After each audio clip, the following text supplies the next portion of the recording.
Dave Lobb is a professor at University of Manitoba and in the Department of Soil Science. He received his Bachelor of Science in Physical Geography from the University of Toronto, Master of Science and PhD in Soil Science from the University of Guelph. He grew up on a cash crop farm in southern Ontario.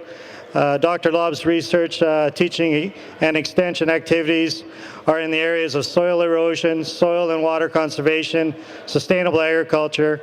He is internationally recognized for his research in tillage translocation and tillage erosion. David has made major contributions to the national assessment and prediction of soil erosion and sedimentation. David also represents Canada on the United Nations Intergovernmental Technical Panel on Soils. So with that, I'm going to hand the mic over to Dave, and we'll go from there. Thank you. Yeah, and the influx of people is a group of students in a class of mine. I told them they had to come here for my lecture today. Put your hands up if you're in my class. There's supposed to be 120 of you. There's a few people short. That's not too good. Okay, this is on the exam, so be prepared. Okay, I'd like to thank the organizers for inviting me. I've had a few opportunities over the years to come to this set of presentations at Ag Days, and it's always been great. Now, I'm going to jump right into the tillage. Normally I give presentations on tillage. I talk about why tillage is good, why there's value in tillage, and there is, but I'm going to skip right to the chase for today. So tillage. Crop production and the associated tillage over the last 120 years in Canada has resulted in significant degradation of soil. And that was without question. And you saw some of that in the previous presentation, why tillage can be a bit of a problem. But it's much broader than that, and there's a lot more that we need to discuss. There are two notable periods in which weather extremes and intensification of cultivation has created severe soil erosion. One is the dirty 30s, which you just heard about, where we had significant wind erosion across the prairies. And the other one is the intensification of tillage in the 1960s and 70s. So there's a reference to tillage and how it was a part of the wind erosion problems back in the 30s. Tillage became very intense in the 1970s. And with that, there was a lot more tillage and a lot more degradation. And that's kind of a high point in tillage or a low point in soil degradation in North America. There's no question that tillage reduces the soil's structural stability and the residue cover, which leads to increased wind and water erosion. There's just a couple of examples from the prairies showing wind and water erosion. The wind erosion is from the 1980s in Saskatchewan there. The soil erosion can result in tremendous loss of productivity and crop profitability, and it also intensifies their variability, as illustrated in the photos behind me.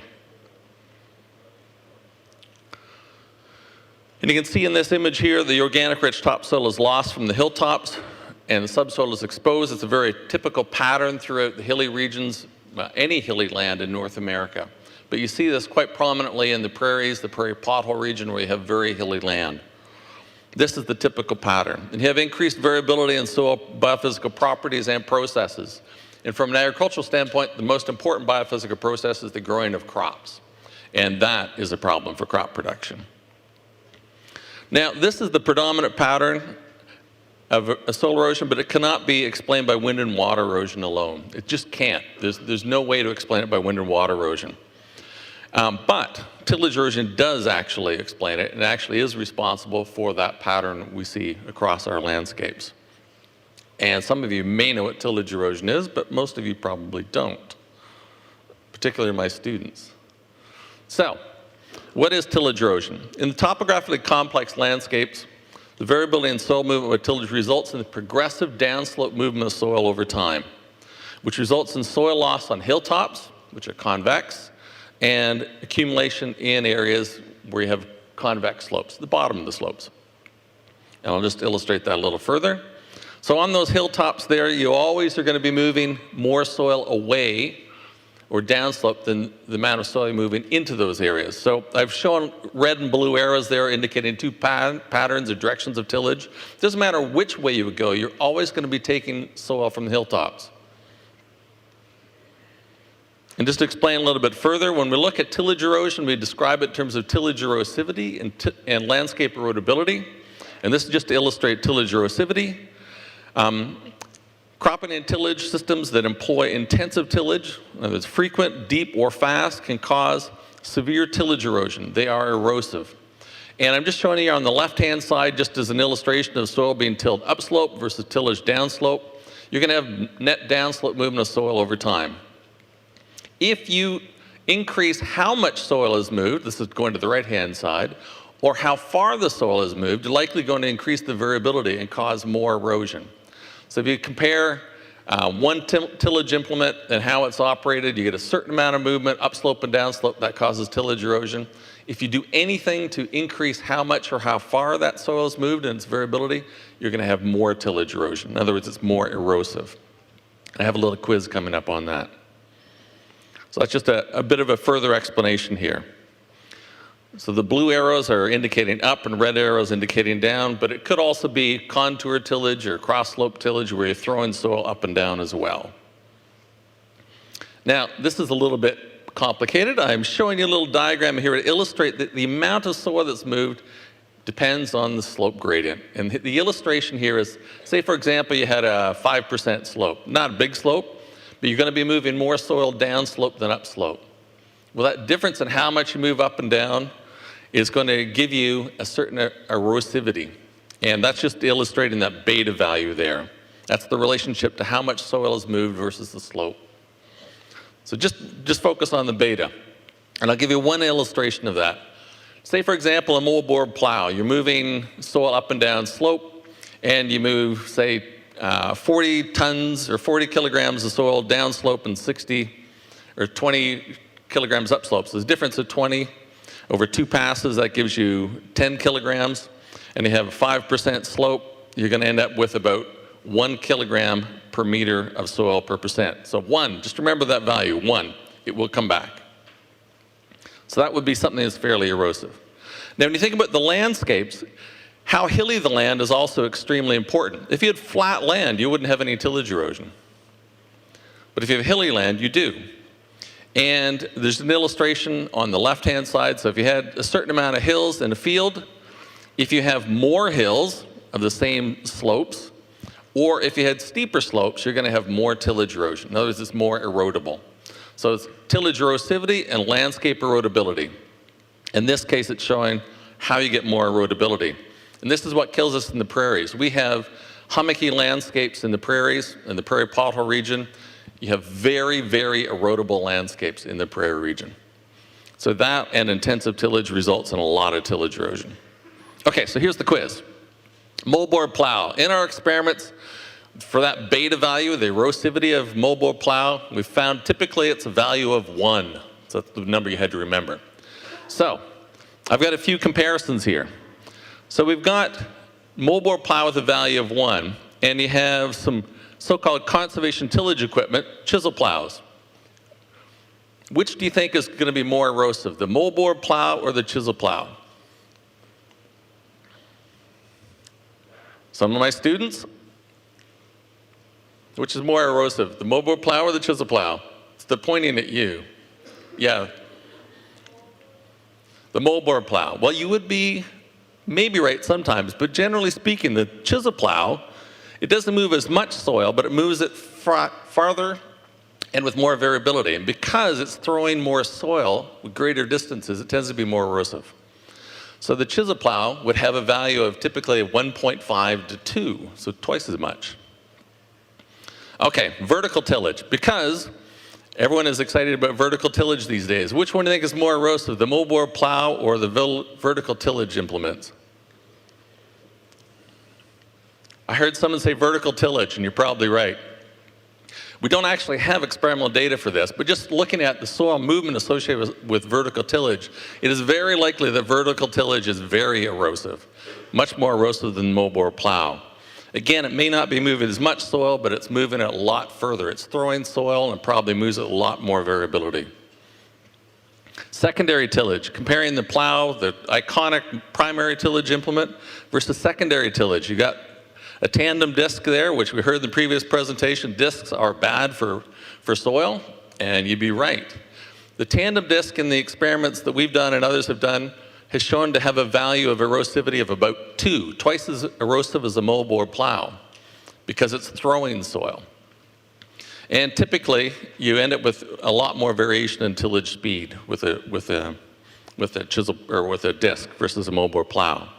The field cultivators tend to be all over the map. It very much depends on the type of tractor you're using with the chisel or with the field cultivator. You get a lot more variability. So sometimes you get values that are less than 1, sometimes more than 1. Now, when you think about tillage, you probably only ever think about primary and secondary tillage. But there are a whole suite of other implements and operations done on farm which really are forms of tillage. And this is a great example. This is potato production and showing hilling and harvesting.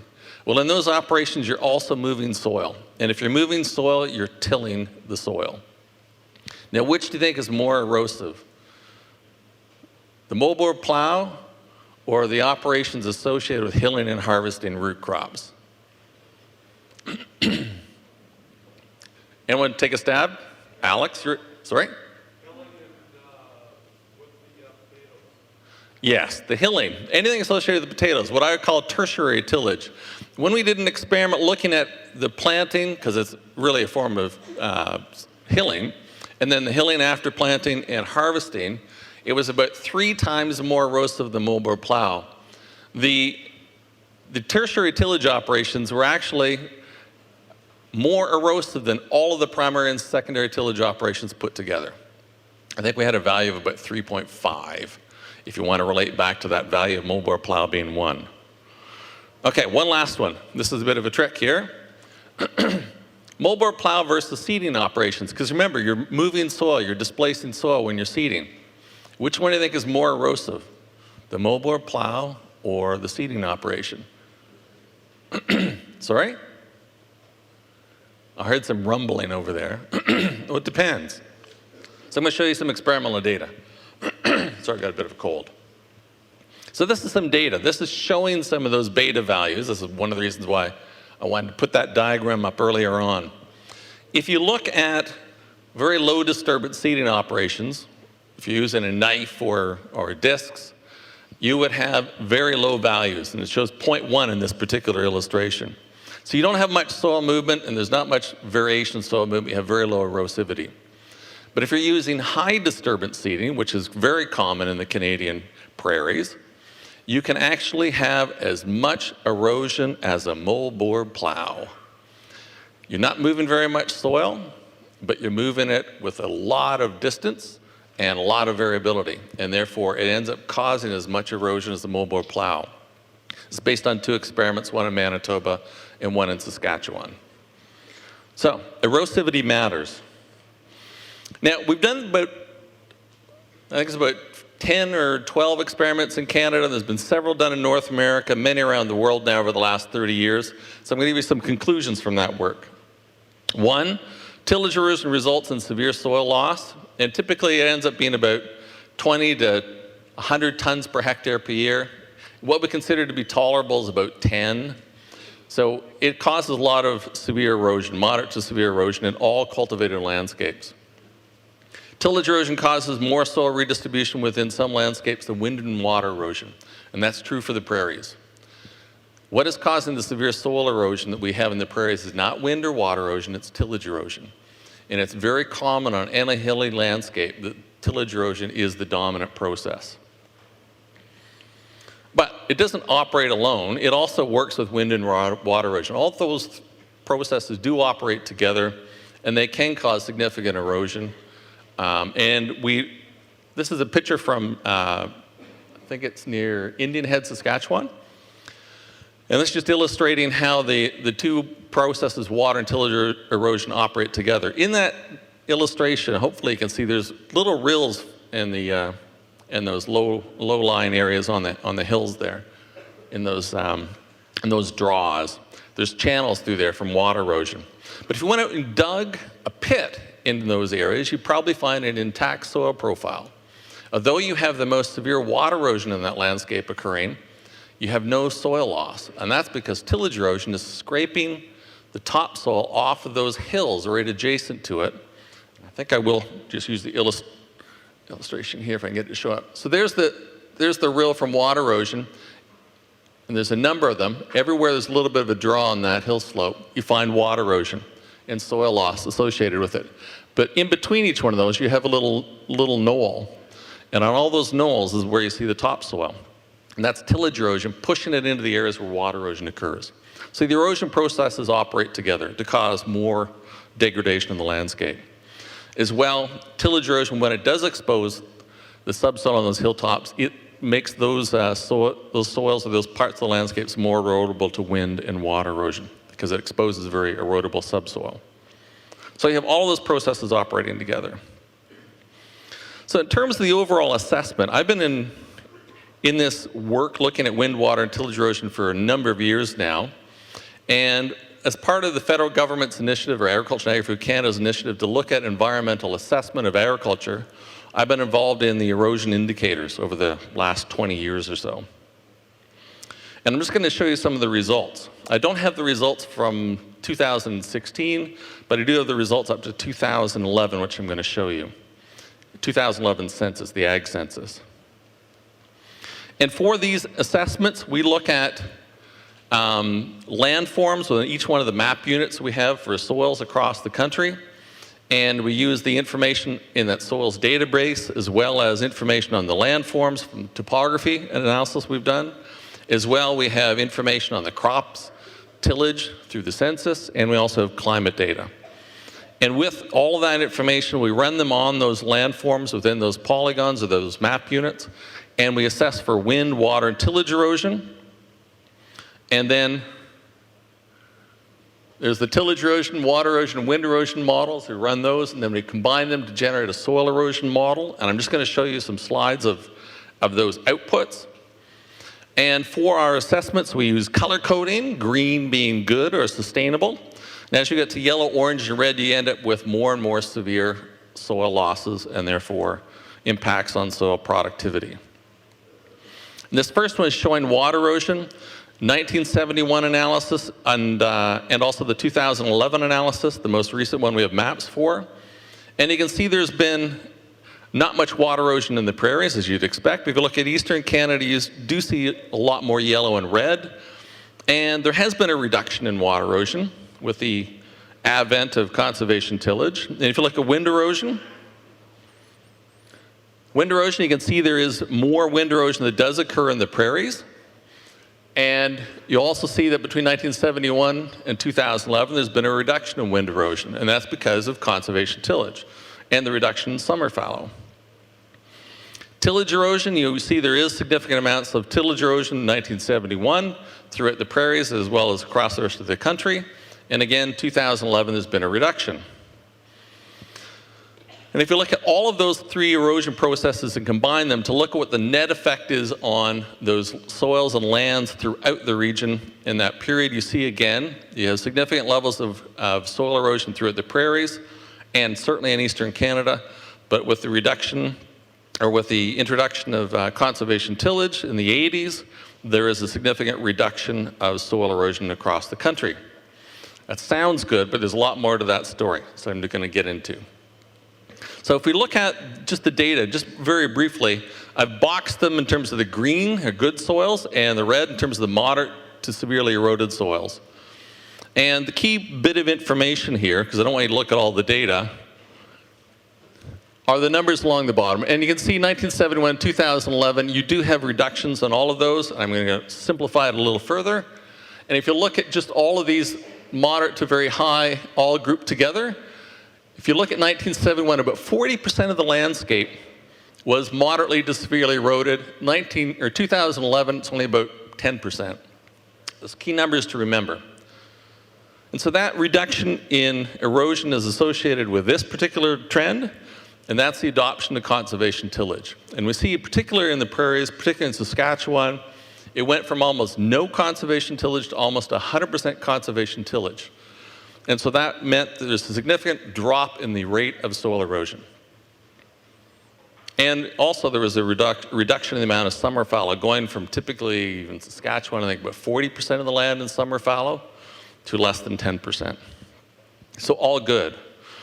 It's all good, but if you start to look at the economics, the story is a little more complicated.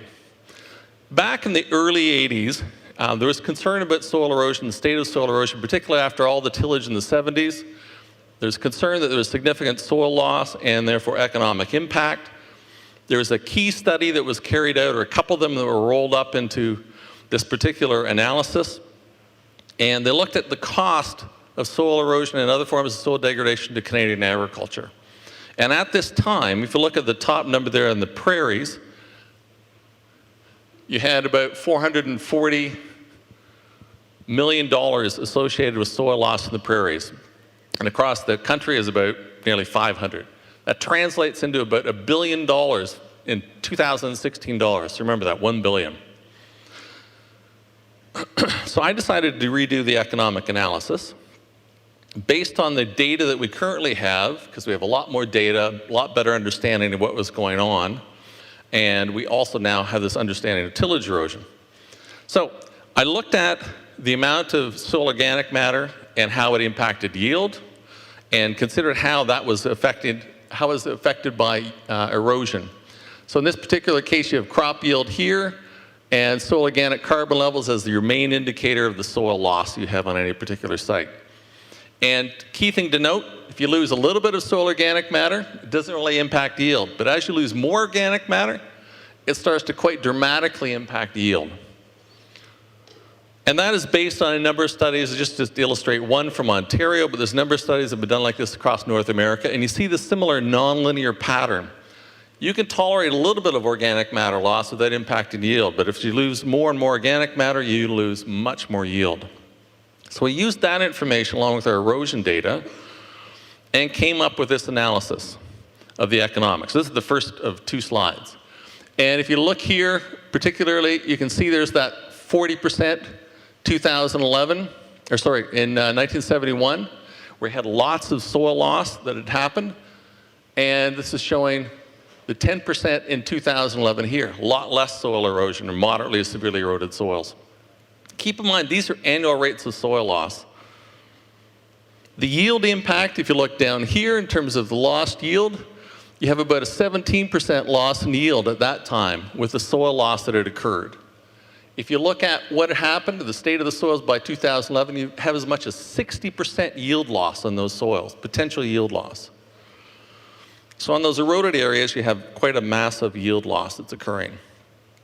If we look at the economics, in terms of the degraded crop value and the non-degraded crop value, you have about a $1 billion a year loss associated with soil loss in 1971. And that's roughly the number that they came up with in the original analysis, just by guessing. So they were pretty good guessers. If you look at 2011, doing the same analysis and taking it forward, even though we have all that conservation tillage, the actual loss has gone up. It hasn't gone down. It's gone up to $3 billion a year from $1 billion a year. That's quite a dramatic increase in economic impact of erosion. And these are annual losses. If you look at the cumulative losses, it's just right on the edge here, it was about $20 or $30 billion of loss total by 1971. Between 1971 and 2011, it's another $40 to $60 billion a year in crop loss. That's quite a significant portion of the agricultural industry's income. So you may be asking yourself, why on earth would, with all this conservation tillage, why has the economic impact gotten worse rather than better? There's a number of reasons. Although the area of moderately to severely eroded land has decreased in general, a considerable amount of land has not. 10% of the land being moderately to severely eroded is still quite a considerable chunk of land. In areas where soil erosion is now controlled through conservation practices, still suffer from historical losses. Just because you're in conservation tillage now and you've reduced soil erosion rates to 0 doesn't mean it didn't have soil erosion historically. Important piece of information to remember. And restoring productivity on moderately severely eroded land by going to things such as conservation tillage is a very slow process. So even though you may have improved your crop production practices with respect to erosion, it doesn't just change overnight. It takes decades. If you look at an eroded hill like the one behind me here, how long do you think it takes for organic matter levels to build up? It could take hundreds of years, not simply years, but maybe hundreds of years. It's not a simple task building up soil organic carbon levels. And the cumulative soil losses have pushed yield losses into a state of deep decline. So even though you have smaller soil losses, if you're down on that steep part of the slope, you still have massive yield losses. What was probably most interesting to me, not being an economist, was considering how markets affect that number. If you look at crop production in the prairies and across Canada, if you look at crops such as wheat as an example here, the area, the blue line there, hasn't really changed much. There's similar amounts of acres or hectares of wheat that have continued to be grown, but even though they're the same amount of area, the yield has almost doubled. And so 10% of a low-yielding crop is a lot less than 10% of a high-yielding crop, and that's part of why the economics have gotten worse with respect to soil loss. The other key part is looking at the types of crops that are growing. If you have a high-value crop versus a low-value crop, and this is showing the trend in soybeans, a higher value crop than some of the cereal crops that we have grown. And you can see that the area in soybeans has grown quite dramatically in that period of time. And that means that you have maybe 10% of yield loss, but you have 10% yield loss in a very high-value crop, which means the economics are going to look a lot worse. So those two market conditions are probably what's driven that dramatic increase in the cost of soil erosion. It's important to note, just to summarize those findings, conservation tillage, no-till, and zero-till in particular are absolutely necessary to slow down the rate of erosion, but they're only the first step. You have to consider how to build up that organic matter if you want to regain your productivity or restore productivity on those soils. So you need to think of it in a two-step process. The first step is to minimize soil erosion. We've been really good with doing that with conservation tillage, but we also must restore and stabilize the soil, and we've been really poor at that. Simply going to conservation tillage does not build up organic matter. You have to change cropping practices. So I'm just going to emphasize the urgency of taking some effective action, which I'm going to show you in a second. But I just want to walk through this set of slides just to point out there is a very strong urgency here. I've shown you my economic analysis. The reality is that it's probably costing us much more than what I've been able to show, and for these reasons.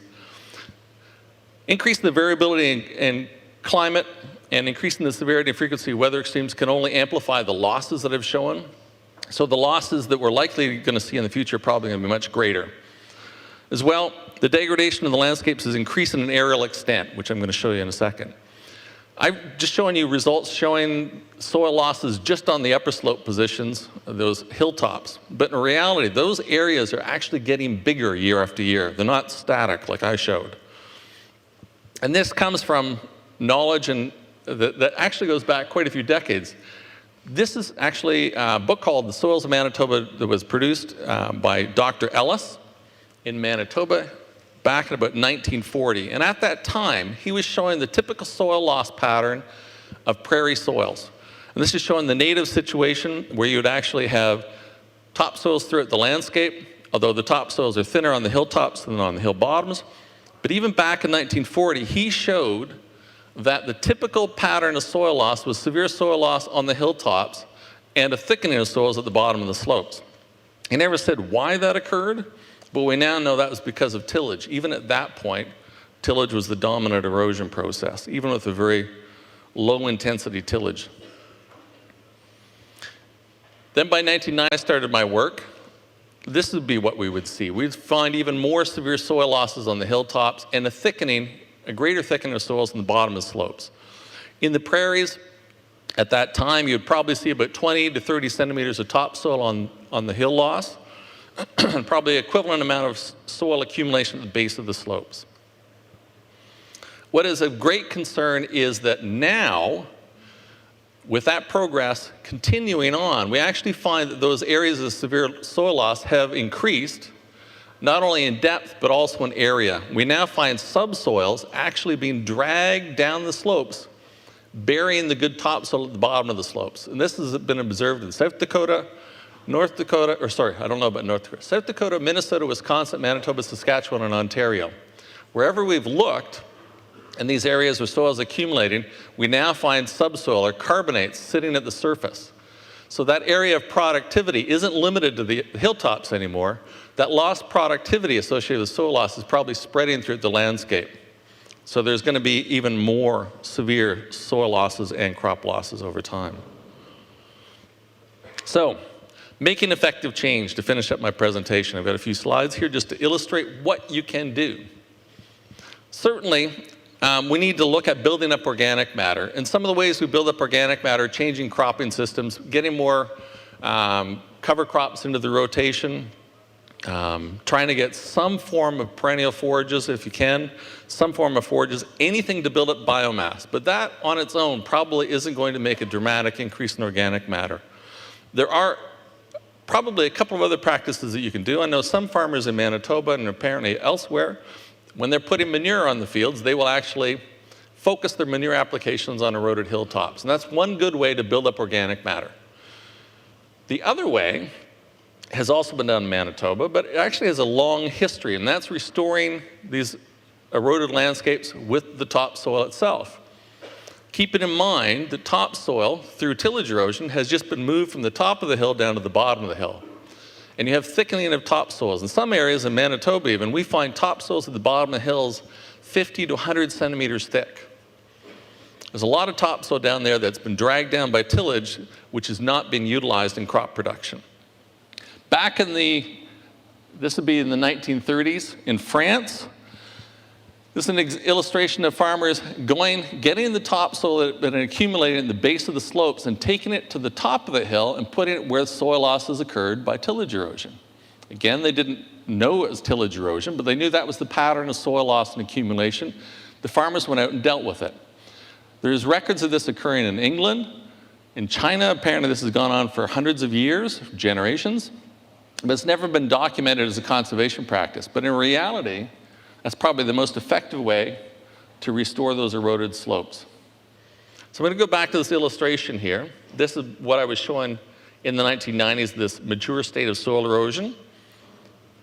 And when you think about that thickening topsoil at the bottom of the slope, probably the simplest solution is to move that soil back up to the top of the hill and restore the productivity.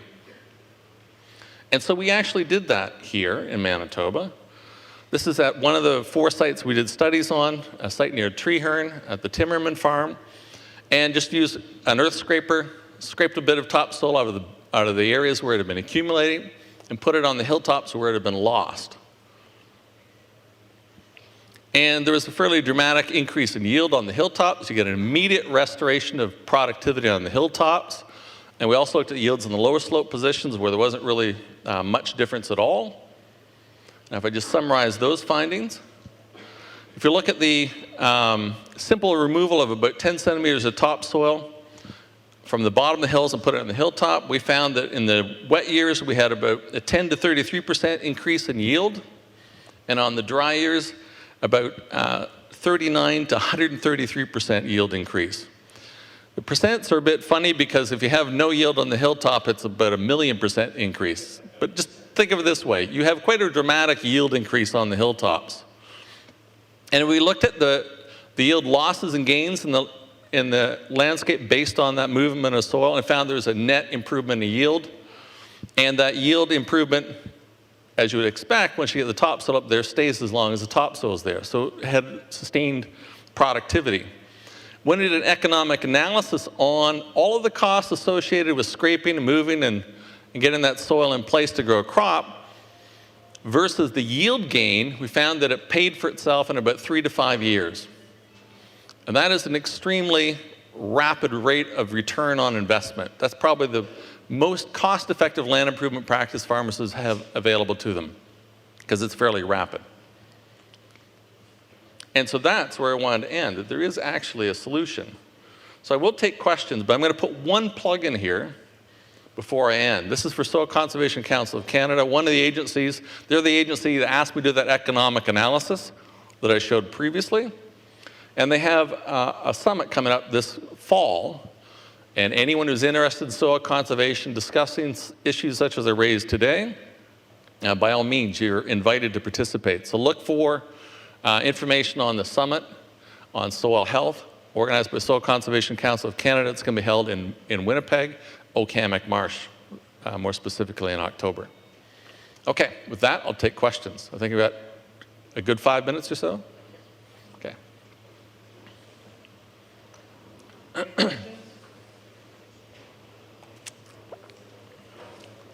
Okay, there was one question from my students earlier about the presentation because this is part of your coursework.